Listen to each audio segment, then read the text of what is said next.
तो अस्सलाम वालेकुम। आज हम डिस्कस करेंगे जी लेज़र फिज़िक्स का क्वेश्चन नंबर 5। ये बीएस एंड एमएससी क्लासेस के लिए हमारे पास इसका question number 5। Explain absorption of radiation. हम लोगों ने क्या करना है, एब्जॉर्प्शन ऑफ रेडिएशन को एक्सप्लेन करना है और इसकी रेट इक्वेशन को एक्सप्लेन करना है। इससे जो पहला लेक्चर था उसमें हम लोगों ने डिस्कस किया था कि हमारे पास आइंस्टाइन ने हमें क्या प्रिडिक्ट किया था।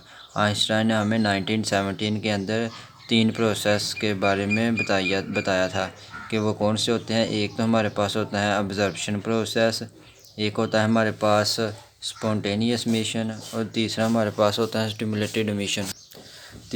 जो थर्ड है वो हमारे पास होता है स्टिमुलेटेड इमिशन। ये 3 प्रोसेस के बारे में हमें आइंस्टाइन ने बताया था 1917 के अंदर। जब भी हमारे पास लेज़र लाइट प्रोड्यूस होगी तो ये 3 प्रोसेस होंगे। पहला हमारे पास एब्जॉर्प्शन होगा, दूसरा स्पॉन्टेनियस इमिशन होगा, इसी तरह तीसरा हमारे पास होगा स्टिमुलेटेड इमिशन। अगर तो हमारे पास स्टिमुलेटेड इमिशन होगा तो लेज़र प्रोड्यूस होगा, अदरवाइज़ लेज़र प्रोड्यूस नहीं होगा। लेज़र प्रोड्यूस होगा, इसके बारे में हमें बताया था आइंस्टाइन ने 1917 के अंदर। उसके बाद हमने आज डिस्कस करना है जी इसका पहला हिस्सा एब्जॉर्प्शन प्रोसेस। उसके बाद हम लोग डिस्कस करेंगे स्पॉन्टेनियस प्रोसेस। उसके बाद हम लोग करेंगे स्टिमुलेटेड इमिशन या प्रोसेस। आज हम लोगों ने डिस्कस करना है क्वेश्चन नंबर 5 में एब्जॉर्प्शन ऑफ रेडिएशन। नाम से क्लियर हो रहा है कि हम लोगों ने क्या करना है जी, रेडिएशन को एब्जॉर्ब कराना है।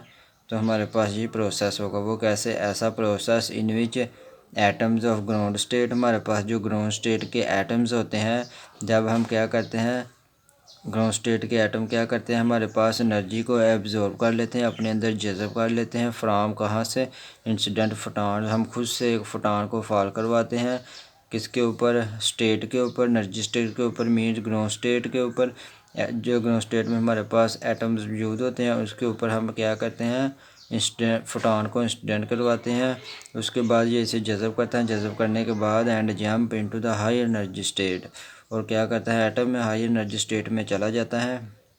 इसी प्रोसेस को हम लोग कहते हैं absorption of radiation. Absorption of radiation क्या करना है जी? एब्जॉर्प्शन का मतलब है कि हमने क्या करना है, एक लाइट का फोटॉन लेना है जिसको फॉल करवाना है ग्राउंड स्टेट के ऊपर। जब ये ग्राउंड स्टेट के ऊपर फॉल करेगा तो क्या करेगा, एनर्जी को गेन करेगा। एनर्जी गेन करने के बाद लो स्टेट से या ग्राउंड स्टेट से एक्साइटेड स्टेट में चला जाएगा। तो इस प्रोसेस को हम लोग कहते हैं absorption of radiation. Absorption of radiation, इसको हम क्या कहते हैं, एब्जॉर्प्शन ऑफ रेडिएशन। हमने क्या करना है, 2 लेवल सिस्टम लेना है जिसकी एक की एनर्जी स्टेट E1 होगी, दूसरे की एनर्जी स्टेट E2 होगी। इसी तरह हमारे पास E1 में जो नंबर ऑफ़ एटम मौजूद होंगे उसको हम कहेंगे पॉपुलेशन, उसको हम लोग कहेंगे population of energy state E1 is N1। इसी तरह हमारे पास E2 में जितने भी नंबर ऑफ़ एटम्स होंगे उसको हम लोग कहेंगे population of atom in energy state E2 means N2। Number of atom को हम शो करेंगे N के साथ। एनर्जी स्टेट 2 में हो गए तो N2 शो करेंगे, अगर 1 में हो गए तो N1 शो करेंगे, N1 शो करेंगे। उसके बाद हमारे पास आता है द लेवल E1। जो हमारे पास लेवल E1 है उसको हम लोग कहते हैं ग्राउंड स्टेट या फिर lower energy level. Ground state या फिर लोअर एनर्जी लेवल। इसी तरह हमारे पास जो लेवल E2 है उसको हम लोग कहते हैं एक्साइटेड स्टेट और हाई एनर्जी लेवल। जो लेवल E2 है उसको हम लोग कहेंगे हाई एक्साइटेड स्टेट और हाई एनर्जी लेवल। क्या कहेंगे? High energy level.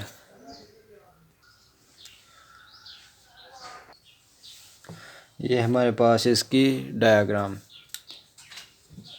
ये हमारे पास एनर्जी स्टेट E1 है, ये हमारे पास एनर्जी स्टेट E2 है। ये इसमें एटम मौजूद है एनर्जी स्टेट E1 में। E2 में इस वक्त कोई एटम मौजूद नहीं है। हमने क्या करना है, एनर्जीज़ को प्रोवाइड करनी है। कैसे? लाइट का फोटॉन को हम लोगों ने लाइट के फोटॉन को इसके ऊपर फॉल करवाना है। जब इसके ऊपर फॉल करवाएंगे तो ये क्या करेगा, एनर्जी को गेन करेगा। एनर्जी को गेन करने के बाद ये एक्साइटेड स्टेट में चले जाएगा। जब हम लोगों ने इसको फॉल करवाया, इसने एनर्जी को एब्जॉर्ब किया। एब्जॉर्ब करने के बाद ये हमारे पास नई डायग्राम आ गई। इसने क्या किया जी, लोअर एनर्जी स्टेट में जो एटम मौजूद था उसने क्या एनर्जी को गेन किया, गेन करने के बाद हायर एनर्जी स्टेट में चला गया।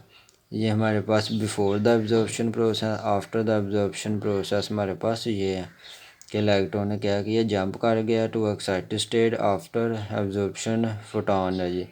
फोटॉन जो हम लोगों ने फोटॉन फॉल करवाया उसको ऑब्जर्व करने के बाद ये इलेक्ट्रॉन एक्साइटेड स्टेट में चला गया। ये हमारे पास इलेक्ट्रॉन था, एनर्जी को अभी एब्जॉर्व कर रहा था, करने के बाद ये एक्साइटेड स्टेट में चला गया। यह है इसकी डायग्राम। अब हम लोगों ने करनी है जी, हमारे पास वो एनर्जी कितनी होनी चाहिए इंस्टेंट फोटॉन की। जो हमारे पास फोटॉन होगा इंस्टेंट, उसकी एनर्जी इक्वल होनी चाहिए दोनों स्टेट्स के एनर्जी डिफरेंस के इक्वल। E2 माइनस E1 इन दोनों का डिफरेंस ले तो उसके इक्वल ये एनर्जी होनी चाहिए। हमारे पास क्या करेगा, फिर इलेक्ट्रॉन इसको एब्जॉर्व करने के बाद एक्साइटेड स्टेट में चला जाएगा। इसी तरह हमारे पास इसकी आगे इंड्यूस्ड एब्जॉर्प्शन और स्टिमुलेटेड एब्जॉर्प्शन प्रोसेस। हमने क्या किया, ये हमने स्टेट को शो कर लिया, एनर्जी स्टेट E1 को E के साथ। ये हम लोगों ने फोटॉन इसके ऊपर फार करवाया, इसने गेन किया, गेन करने के बाद ये एक्साइटेड स्टेट में चला गया। ये जो स्टार हैं ये किसको शो करते हैं, एक्साइटेड स्टेट को। ये हमारे पास ग्राउंड स्टेट को शो करते हैं विदाउट स्टार। ये जो स्टार हैं ये एक्साइटेड स्टेट को शो करते हैं। ये हमारे पास आ गई जी इसकी एब्जॉर्प्शन या स्टिमुलेटेड एब्जॉर्प्शन प्रोसेस, ये हमारे पास आ गई। उसके बाद आ गई इसकी रेट इक्वेशन। हमारे पास क्या है जी, हमारे पास ये डायग्राम है आपके सामने। हमने क्या किया जी, इसमें हमारे फ़र्ज़ किया हमारे पास ये एनर्जी स्टेट E1 है, इसमें नंबर्स ऑफ एटम कितने हैं, 4 मौजूद हैं। कितने हैं, 4। ये नंबर ऑफ एटम है। हमने फोटॉन को इंसिडेंट करवाया इसके ऊपर। इंसिडेंट करवाने के बाद हमारे पास इंसिडेंट करवाने के बाद एटम ने यहाँ इलेक्ट्रॉन इसे एब्जॉर्व किया, एब्जॉर्व करने के बाद एक्साइटेड स्टेट में चले गए। एक इलेक्ट्रॉन किस में चला गया, एक्साइटेड स्टेट में। कंसिडर हमारे पास N1 क्या है जी, number of atoms per unit volume in ground state E1। N1 किसको शो करता है, जितने भी हमारे पास नंबर ऑफ एटम्स हैं पर यूनिट वॉल्यूम के लिहाज से ग्राउंड स्टेट E1 में। इसी तरह N1 को हम लोग कहते हैं पॉपुलेशन ऑफ एटम। जितने भी एटम हमारे पास ग्राउंड स्टेट में होंगे, जितने नंबर एटम होंगे उनको हम लोग कहेंगे नंबर ऑफ पॉपुलेशन। क्या कहेंगे, पॉपुलेशन। क्या कहेंगे, नंबर ऑफ पॉपुलेशन या फिर पॉपुलेशन। हम कहेंगे इसको पॉपुलेशन ऑफ एटम। ये हमारे पास जितने भी एटम ग्राउंड स्टेट में मौजूद हैं उसको हम लोग कहते हैं population of atom in energy state E1। इसी तरह हमारे पास जो इंसिडेंट एनर्जी होगी पर यूनिट वॉल्यूम, जो हमारे पास एनर्जी होगी हम इंसिडेंट करवाएंगे पर यूनिट वॉल्यूम के ऊपर, उसको हम लोग कहेंगे उसकी एनर्जी डेंसिटी।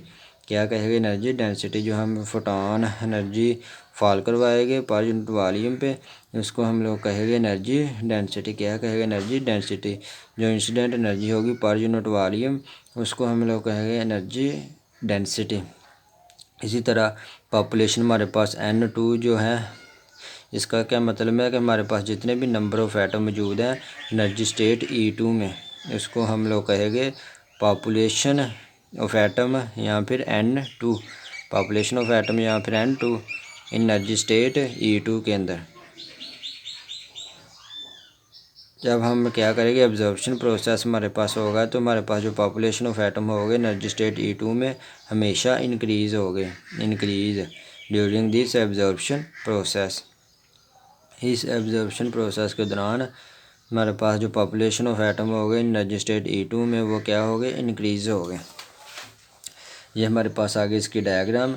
एक इलेक्ट्रॉन एनर्जी को गेन किया, गेन करने के बाद ये एक्साइटेड स्टेट में चला गया एनर्जी स्टेट E2 में। उसके बाद हमारे पास आ गई rate of increase of population N2।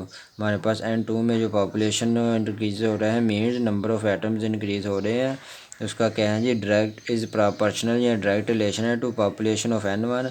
N1 में जितने भी एटम या इलेक्ट्रॉन मौजूद हैं उनके साथ इसका डायरेक्ट रिलेशन है इन लोअर एनर्जी स्टेट में या ग्राउंड स्टेट में, एंड एनर्जी डेंसिटी के साथ ऑफ इंसिडेंट रेडिएशन।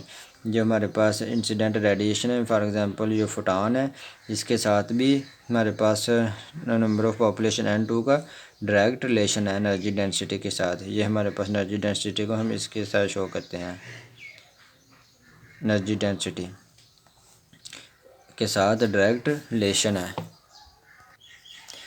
फिर हम रेट इक्वेशन को डिस्कस करते हैं। कि हमारे पास इसमें जो हमारे पास पॉपुलेशन इंक्रीज़ हो रहा है एनर्जी स्टेट E2 के अंदर, उसका क्या है जी, डायरेक्ट रिलेशन है किसके साथ, जो नंबर ऑफ़ एटम मौजूद हैं फर्स्ट स्टेट में एनर्जी स्टेट E1 में, इसी तरह जो एनर्जी डेंसिटी के ऊपर, किसके ऊपर, एनर्जी डेंसिटी के ऊपर किस चीज़ों के डिपेंड करता है, जो population of atom energy state N2 में है। एक तो हमारे पास जो नंबर ऑफ़ एटम्स हैं मौजूद इन लोअर एनर्जी स्टेट या ग्रो स्टेट, इसी तरह एनर्जी डेंसिटी के ऊपर डिपेंड करते हैं of incident radiation, energy density of incident radiation, इन दोनों चीज़ों के ऊपर जो हमारे पास पॉपुलेशन ऑफ एटम है एनर्जी स्टेट E2 के अंदर, उसके ऊपर डिपेंड करता है। तो हमने क्या किया, रेट इक्वेशन को फाइंड करना है, तो हमने इन सारे हमारे पास कंपोनेंट को आपस में रिलेट कर लिया। जो हमारे पास पॉपुलेशन है N2 में, वो उसका डायरेक्ट रिलेशन है डेंसिटी के साथ, और इसी तरह जो नंबर ऑफ़ एटम मौजूद है एनर्जी स्टेट E1 में, जिसको हम लोग कहते हैं population of atom energy state E1, जिसको हम लोग N1 के साथ शो करते हैं। ये डेंसिटी हमारे पास आ गई पर यूनिट वॉल्यूम के लिहाज से, तो ये हमारे पास आ गए number of atom energy state E2। ये विद रिस्पेक्ट टू टाइम हमारे पास क्या हो रहे हैं, इंक्रीज़ हो रहे हैं एब्जॉर्प्शन प्रोसेस के दौरान। तो हमारे पास जो साइन आएगा ये प्लस का आ जाएगा, plus B1 to N1 row we.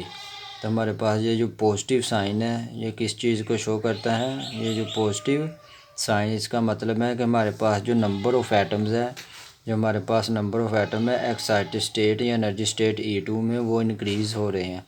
Positive sign का क्या मतलब है कि हमारे पास जो number of atoms in excited state या एनर्जी स्टेट E2 में हमारे पास हैं, वो इंक्रीज़ हो रहे हैं ड्यूरिंग एब्जॉर्प्शन प्रोसेस। जब भी हमारे पास लेज़र में एब्जॉर्प्शन प्रोसेस होता है, तो हमारे पास जो एटम्स होते हैं एक्साइटेड स्टेट के अंदर, वो इंक्रीज़ हो जाते हैं। वो क्या हो जाते हैं, इंक्रीज़ हो जाते हैं, जो एटम एक्साइटेड स्टेट में मौजूद होते हैं ड्यूरिंग एब्जॉर्प्शन प्रोसेस। इसीलिए हम क्या कहते हैं, पॉजिटिव साइन का इस्तेमाल करते हैं। ये किस लिए हम लोगों ने इस्तेमाल किया, अगर तो हमारे पास number of atoms excited state में डिक्रीज़ होते तो हमने क्या करना था, नेगेटिव साइन का इस्तेमाल करना था। लेकिन यहाँ पे हमारे पास क्या हो रहा है, ड्यूरिंग एब्जॉर्प्शन प्रोसेस जो हमारे पास एटम है एक्साइटेड स्टेट में, वो इंक्रीज़ हो रहे हैं विद रिस्पेक्ट टू टाइम, जैसे जैसे वक्त गुजर रहा है। तो इसलिए हम लोगों ने क्या किया है, पॉजिटिव साइन का इस्तेमाल किया है। इसमें जो B1 2 है, ये हमारे पास कांस्टेंट ऑफ प्रोपोर्शनैलिटी है, जिसको हम लोग कहते हैं आइंस्टाइन कोफिशिएंट। क्या कहते हैं, आइंस्टाइन कोफिशिएंट। B1 2 हमारे पास क्या है, आइंस्टाइन कोफिशिएंट, जो रिलेट करता है एब्जॉर्प्शन प्रोसेस के साथ। इसी तरह ये रिप्रेजेंट इस चीज़ को भी शो करता है, probability of absorption of radiation, हमारे पास रेडिएशन कितनी ज़्यादा एब्जॉर्ब हुई है, ये उसकी प्रोबेबिलिटी को भी शो करता है। B1 2 आइंस्टाइन कोफिशिएंट किस चीज़ को शो करता है, probability of absorption of radiation, जो रेडिएशन एब्जॉर्ब की है उसकी प्रोबेबिलिटी को शो करता है आइंस्टाइन कोफिशिएंट B1 2 B1 2। तो आज के लिए इतना ही काफ़ी है। अगर तो किसी को समझ नहीं आई तो कमेंट बॉक्स में लाजमी पूछना है। हमारे चैनल को लाइक भी करना है और सब्सक्राइब भी करना है, ताकि हर नई आने वाली वीडियो का लिंक सबसे पहले आपको मिले। Thank you.